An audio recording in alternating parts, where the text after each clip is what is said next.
je vous donne une petite image. Petite image dans mon esprit, c'est une famille. C'est une famille. Dans cette famille, il y a Baruch Hashem, des parents et des enfants.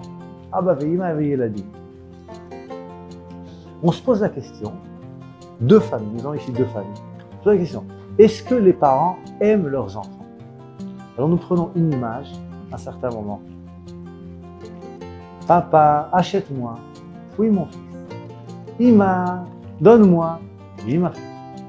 Première image. Deuxième image, c'est la deuxième famille. Papa, achète-moi. L'homme a fait marcher. Ah, ça faisait l'homme. Maintenant, c'est pas le moment. On arrête maintenant les deux films. On dit, qui, dans ces deux familles, qui sont ceux qui aiment leurs enfants et qui sont ceux qui ne les aiment pas? On dirait les premiers.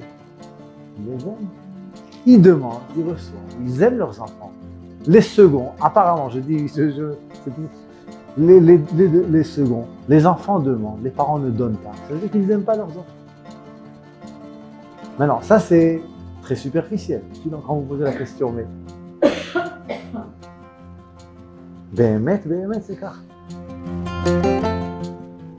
Dans la première famille, qui dirige, c'est les enfants. Dans la seconde, qui dirige, ce sont les parents. Maintenant, quelque part, si vous prenez un homme le long de sa vie, et vous dites, vous prenez son esprit et ses côtés matériels. Quelle phase de la vie, dans quelle phase de la vie on peut dire que les côtés matériels, ceux qui sont dominants, il y a fait. Et les adultes, ce sont les côtés de la pensée, d'être posé, d'être réfléchi, c'est ceux qui dominent. Si vous prenez la première famille, vous dites en fin de compte, le côté matériel, c'est lui qui dirige la famille.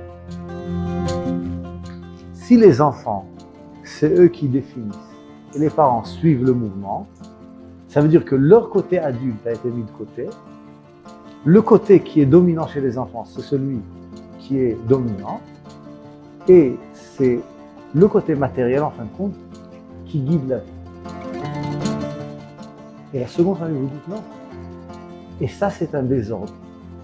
Parce qu'en fin de compte, l'homme commence comme enfant, mais devient adulte, parce que l'homme par excellence se manifeste par sa pensée, ses midot, sa capacité de se diriger, de s'élever. La deuxième famille, Zem et Souda. Maintenant, la famille, c'est nous. Les enfants sont ici, et l'adulte, il est là. Maintenant, est-ce qu'à chaque fois que l'enfant il dit « donne-moi », tu lui dis « oui, mon fils ». Alors ça, si on est comme ça, mais en fin de compte, quand on fait de l'ordre dans la famille, les enfants, eux aussi, vont avoir leur dû. Comme il faut. C'est pas que la seconde famille, les parents n'aiment pas leurs enfants. Baruch Hashem, ils aiment leurs enfants. Ils les aiment tellement qu'ils comprennent qu'il faut les guider. Et que ça ne veut pas dire que parce qu'ils ont un caprice, c'est pas pour ça qu'on va leur donner ce qu'ils veulent. Parce que c'est leur tov là. C'est pas bien pour eux. Et les parents ont cette capacité de comprendre le tov, de percevoir le tov du rare.